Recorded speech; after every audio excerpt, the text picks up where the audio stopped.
Secara umum, ada tiga jenis perpindahan kalor, yaitu konduksi, konveksi, dan radiasi.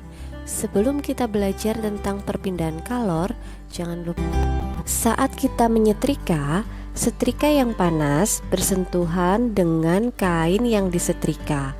Kalor berpindah dari setrika ke kain. Perpindahan kalor seperti ini disebut juga dengan konduksi. Nah, bagaimanakah proses perpindahan kalor secara konduksi itu? Konduksi adalah perpindahan kalor melalui zat padat tanpa disertai perpindahan partikel-partikel zat. Sebatang logam yang dipanaskan pada salah satu ujungnya, sedang ujung yang lain kita pegang, maka akan terasa panas karena kalor berpindah dari ujung yang dipanaskan ke ujung yang kita pegang. Perpindahan kalor secara konduksi terjadi karena partikel pada ujung yang dipanaskan bergetar lebih cepat sehingga dapat menabrak partikel di depannya dan memberikan energi sebagian. Akibatnya, partikel yang tertabrak bergetar lebih cepat dan menabrak partikel di depannya lagi. Kejadian ini terus-menerus terjadi selama zat padat tersebut dipanaskan. Berdasarkan daya hantar panas, zat dapat dikelompokkan menjadi dua, yaitu konduktor dan isolator. Konduktor adalah zat yang mudah menghantarkan panas, sedangkan isolator adalah zat yang sukar menghantarkan panas. Bahan-bahan yang termasuk konduktor seperti besi, aluminium, tembaga, dan lain-lain. Sedangkan bahan-bahan yang termasuk isolator adalah udara, air, plastik, ebonit, kayu, dan karet. Saat air bagian bawah mendapatkan kalor dari pemanas, partikel air memuai sehingga menjadi lebih ringan dan bergerak naik dan digantikan dengan partikel air yang dingin dari bagian atas. Dengan cara ini, panas dari air bagian bawah berpindah bersama aliran air menuju bagian atas. Proses ini disebut juga dengan konveksi. Pola aliran air membentuk arus konveksi. Konveksi atau aliran adalah perpindahan kalor yang disertai perpindahan partikel-partikel zat. Perpindahan kalor secara konveksi dapat terjadi pada zat cair dan juga zat gas. Perpindahan kalor yang diikuti oleh perpindahan partikel-partikel zat ini disebut juga dengan konveksi atau aliran. Selain perpindahan kalor secara konveksi terjadi pada zat cair, ternyata konveksi juga dapat terjadi pada gas atau udara. Peristiwa konveksi kalor melalui penghantar gas sama dengan konveksi kalor melalui penghantar air. Kegiatan tersebut juga dapat digunakan untuk menjelaskan prinsip terjadinya angin darat dan juga angin laut. Angin darat terjadi pada malam hari dan berhembus dari darat ke laut.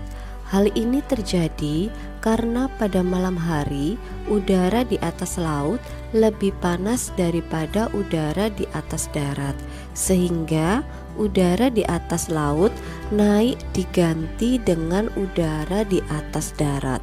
Maka terjadilah aliran udara dari darat ke laut. Angin darat dimanfaatkan oleh para nelayan menuju ke laut untuk menangkap ikan. Angin laut terjadi pada siang hari dan berhembus dari laut ke darat. Hal ini terjadi karena pada siang hari udara di atas darat lebih panas daripada udara di atas laut, sehingga udara di atas darat naik digantikan dengan udara di atas laut. Maka terjadilah aliran udara dari laut ke darat. Angin laut dimanfaatkan oleh nelayan untuk kembali ke darat atau ke pantai setelah mereka menangkap ikan. Pemanfaatan konveksi dalam kehidupan sehari-hari antara lain pada sistem pendinginan mobil atau radiator, kemudian pada pembuatan cerobong asap, dan juga pada lemari es. Radiasi adalah perpindahan kalor tanpa melalui zat perantara. Contohnya adalah panas matahari yang sampai ke bumi, panas api unggun sampai pada orang yang berdiam di sekitarnya. Lalu, bagaimanakah energi kalor matahari sampai ke bumi? Telah kita ketahui bahwa antara matahari dengan bumi berupa ruang hampa udara, sehingga kalor dari matahari sampai ke bumi tanpa melalui zat perantara. Perpindahan kalor tanpa melalui zat perantara atau medium disebut juga dengan radiasi atau hantaran.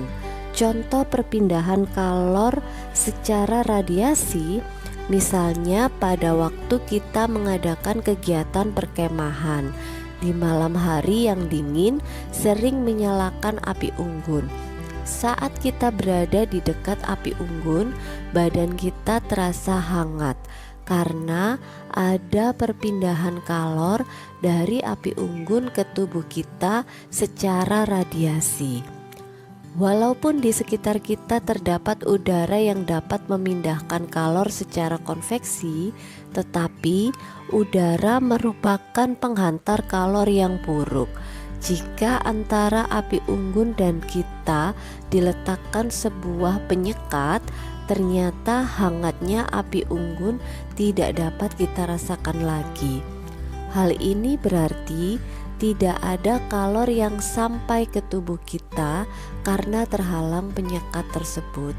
Dari peristiwa api unggun dapat disimpulkan bahwa dalam peristiwa radiasi, kalor berpindah dalam bentuk cahaya karena cahaya dapat merambat dalam ruang hampa, maka kalor pun dapat merambat dalam ruang hampa. Radiasi kalor dapat dihalangi dengan cara memberikan penutup atau penyekat yang dapat menghalangi cahaya yang dipancarkan oleh sumber cahayanya. Kalor berpindah dari matahari ke bumi melalui ruang hampa karena tidak ada zat perantara. Perpindahan kalor tersebut tidak mungkin secara konduksi atau secara konveksi.